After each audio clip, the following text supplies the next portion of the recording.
Rema hari ini, Yosua 3 ayat 15-16. Segera sesudah para pengangkat tabut itu sampai ke sungai Yordan, dan para imam pengangkat tabut itu mencelupkan kakinya ke dalam air di tepi sungai itu, sungai Yordan itu sebab sampai meluap sepanjang tepinya selama musim menuai. Maka berhentilah air itu mengalir.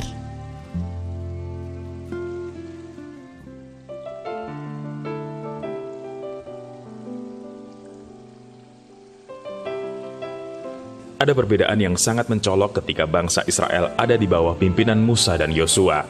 Di zaman Musa, mujizat sungguh dahsyat terjadi.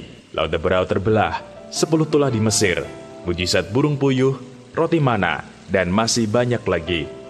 Namun, jika kita pahami lebih dalam lagi, Tuhan hanya memakai Musa untuk melakukan semua keajaiban-keajaiban itu, sementara bangsa Israel hanya melihat dan menerimanya saja. Berbeda dengan di zaman Yosua, Tuhan bawa mereka pada level yang lebih lagi. Di zaman Musa, Tuhan mengeringkan Laut Teberau terlebih dahulu, barulah Israel melangkah di tanah yang kering. Namun, ketika Yosua dan bangsa Israel berhadapan dengan sungai Yordan yang sedang meluap airnya, mereka melangkah terlebih dahulu. Tepat ketika kaki para tua-tua yang membawa tabut perjanjian menyentuh air, sungai itu baru tersibak airnya dan berhenti mengalir. Hal tersebut menunjukkan bahwa Tuhan mau seluruh bangsa Israel bangkit dan mengerjakan keajaiban bersamanya. Ya, Tuhan mau Israel bangkit. Tuhan mau Israel mengerjakan mandat yang sudah Tuhan berikan, yaitu memasuki dan menduduki tanah perjanjian. Tuhan mau mengerjakan mujizat dengan kuasanya yang bekerja dalam diri mereka. Bukankah apa yang dialami bangsa Israel juga sama dengan yang Tuhan kerjakan di tengah-tengah kita saat ini? Tuhan sudah memberikan mandat bagi kita untuk bangkit dan menjadi terang. Tuhan mau menyatakan kemuliaan-Nya melalui hidup kita.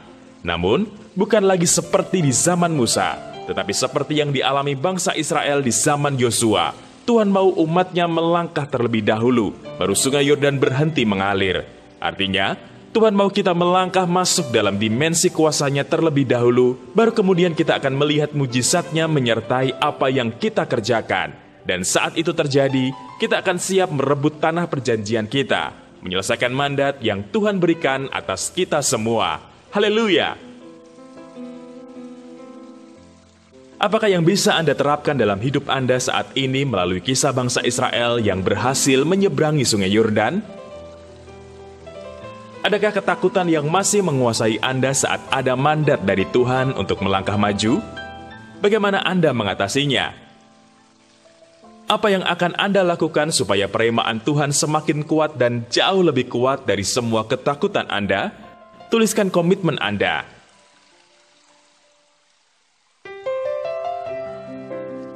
Tuhan Yesus, terima kasih atas mandat yang sudah Engkau berikan bagi kami. Kami mengucap syukur karena itu adalah sebuah anugerah dan kehormatan.